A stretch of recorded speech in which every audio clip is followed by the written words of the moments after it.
Ryan Everett had always been a deep sleeper. The kind of person who could drift off within minutes and wake up hours later feeling completely refreshed. But that Saturday morning changed everything. It was late fall, and Ryan had stayed up most of the night binging an old TV series, losing track of time until he realized it was almost 3 a.m. Exhausted, he finally dragged himself to bed, unaware that his life was about to take a haunting turn. The room was cold, the kind of chill that seeped into your bones despite the heavy blankets. Ryan fell asleep quickly, sinking into the comforting darkness. But sometime in the early hours, he woke up. Or at least, he thought he did. His eyes fluttered open, and the first thing he noticed was that he couldn't move. Panic set in almost instantly. He tried to lift his arms, wiggle his toes, even shift his head, but his body was frozen in place. Only his eyes obeyed him, darting frantically around the room. His chest tightened as he realized he couldn't even scream. It felt as though an invisible weight was pressing him into the mattress, suffocating and unrelenting. Then he saw it. In the far corner of the room, near the dresser, a figure stood. It was tall, impossibly so, its head almost brushing the ceiling. At first, it was nothing more than a shadow, blending into the darkness of the room. But as Ryan's eyes adjusted, details began to emerge. Its face, or what passed for a face, was a nightmare-given form.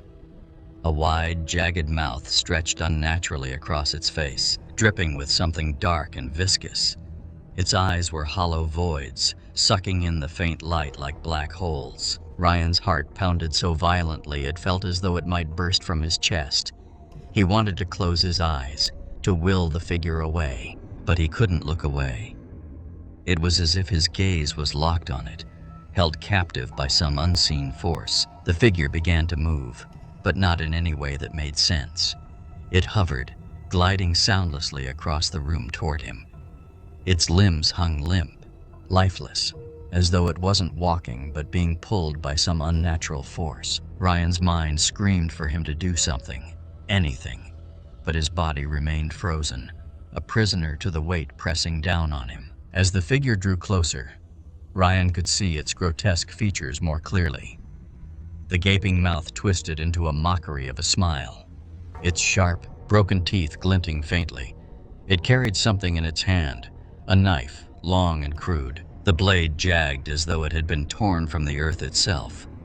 Dark liquid dripped from the blade, staining the floor as it floated closer. Ryan's breath came in short, shallow gasps.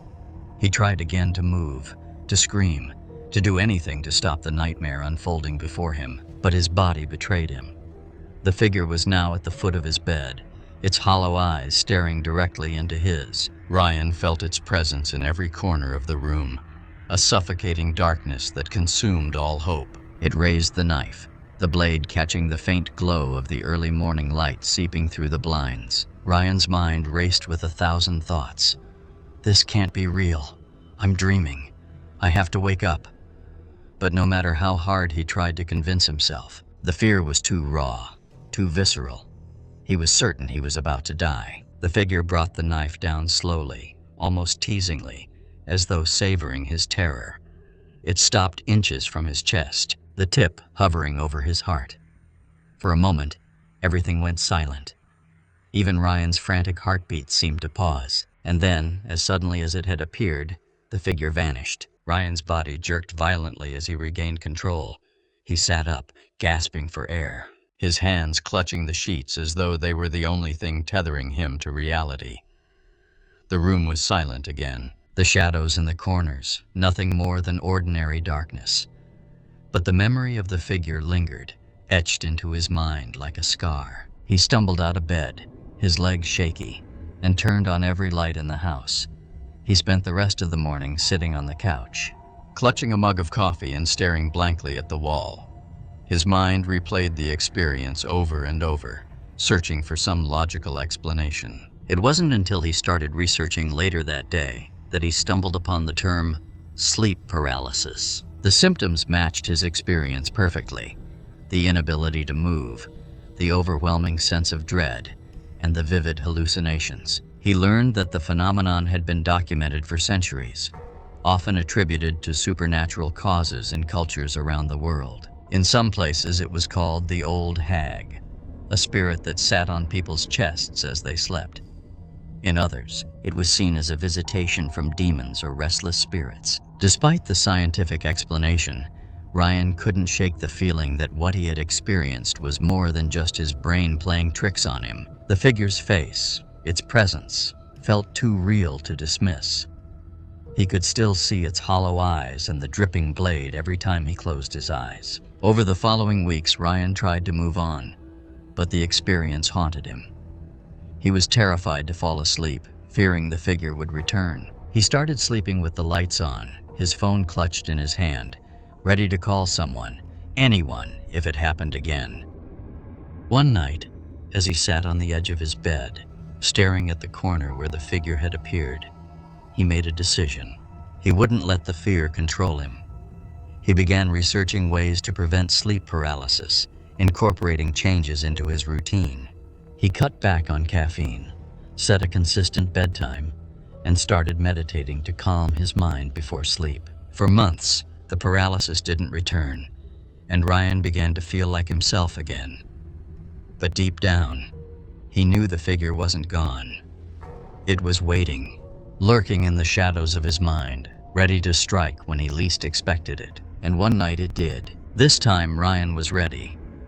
When he woke to find himself paralyzed again, the same weight pressing him into the bed, he didn't panic. He focused on his breathing, steady and controlled, refusing to let fear take hold. The figure appeared as it had before, gliding toward him with its hollow eyes and jagged smile.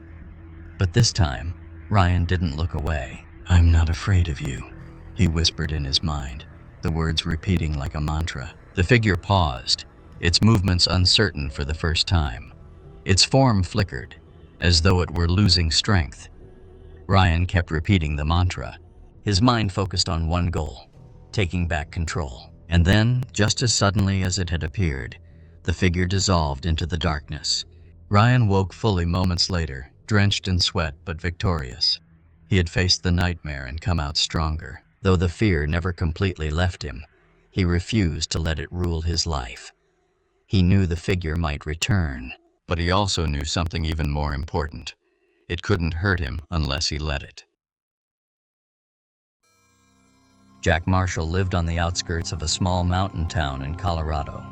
His house was nestled at the edge of a dense forest, a place he had called home for over a decade.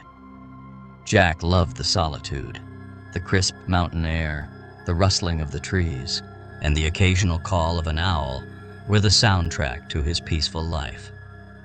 But the night that changed everything started like any other. It was late autumn, and the air was sharp with the promise of an early snow. Jack was sitting on his porch, a steaming mug of coffee in hand, watching the stars blink above the treetops. The forest was quiet. Too quiet, he realized.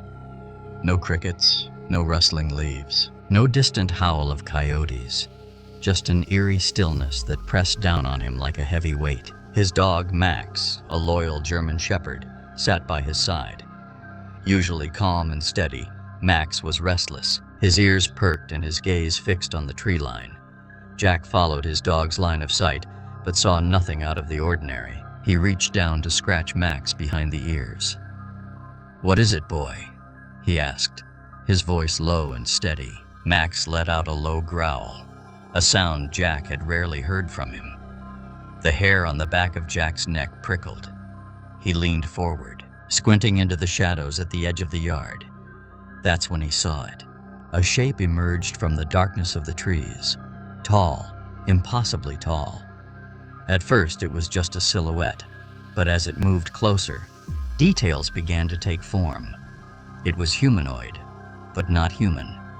Its limbs were too long, its movements too fluid, almost like it was gliding rather than walking. Its body was completely black, absorbing the faint moonlight and blending into the night like a shadow come to life. Jack's breath caught in his throat. His instincts screamed at him to run, to retreat into the house and lock the doors. But he couldn't move, couldn't look away. His body felt like it was caught in some invisible grip, frozen in place by the sight of the thing approaching. The creature's face, or what passed for a face, was grotesque and alien. It had no eyes, only deep, hollow pits where eyes should have been. A long, trunk-like appendage hung from the center of its face, swinging slightly as it moved. The trunk extended all the way down to its waist, giving it an almost elephantine appearance. Its limbs ended in long, claw-like fingers that seemed to scrape the air as it moved. Max barked, loud and sharp, snapping Jack out of his trance. The sound seemed to break the spell, and Jack stumbled back into the house, slamming the door shut and locking it with trembling hands. Max pressed against his leg, growling low and steady, his gaze still fixed on the window. Jack grabbed his hunting rifle from the closet, his fingers fumbling with the safety.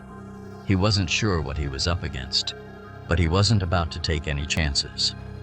Slowly, he approached the window, peering out into the yard. The creature was gone. For a moment, Jack allowed himself to hope it was over, that whatever he'd seen had vanished back into the forest. But the hope was short-lived. A sound, low, guttural, and otherworldly, reverberated through the air. It was a growl, but deeper and more primal than anything Jack had ever heard. It seemed to come from all directions, vibrating through the walls of the house and into his very bones. Max whimpered and backed away from the window, his tail tucked between his legs. Jack's heart pounded as he scanned the yard, his eyes darting between the shadows. Then in the corner of the yard, he saw it again. The creature was standing still, its head tilted as if observing the house. But this time, it wasn't alone. Smaller shapes began to emerge from the tree line, dozens of them, all moving with the same unsettling fluidity. They were similar in form, but smaller, like twisted versions of the larger one. They spread out, circling the house, their movements deliberate and coordinated. Jack's grip on the rifle tightened. He didn't have enough ammunition for whatever this was. His mind raced as he tried to think of a plan. Any plan. He grabbed his phone, dialing the local sheriff's office.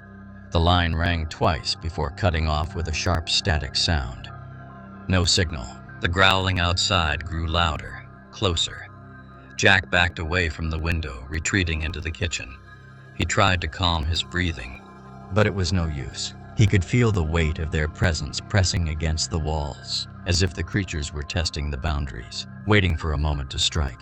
Then came the sound of scratching, long, deliberate strokes against the wood of the house. It started at the front door, then moved to the windows, then the back door. It was everywhere at once, a symphony of claws and growls that made Jack's skin crawl. "Leave me alone!" he shouted, raising the rifle and aiming at the nearest window. His voice echoed in the silence that followed, the scratching stopping abruptly.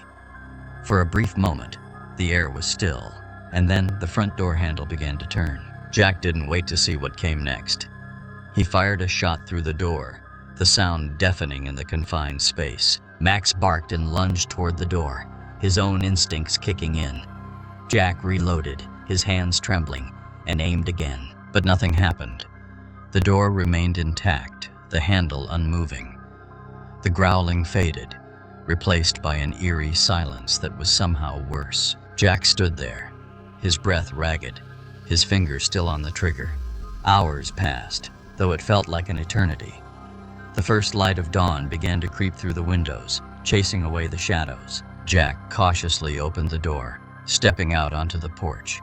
The yard was empty, the forest still. There were no tracks, no signs of the creatures, nothing to suggest they had ever been there. Max stayed close to his side as Jack surveyed the area, his rifle still in hand. He couldn't shake the feeling that he was being watched, that the forest was holding its breath, waiting for him to let his guard down. In the weeks that followed, Jack became a prisoner in his own home.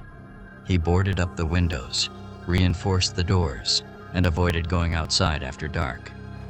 He told himself it was all in his head, a trick of the mind brought on by exhaustion or an overactive imagination. But deep down, he knew the truth. The creatures were real, and they were still out there, watching, waiting for the next time the forest went silent.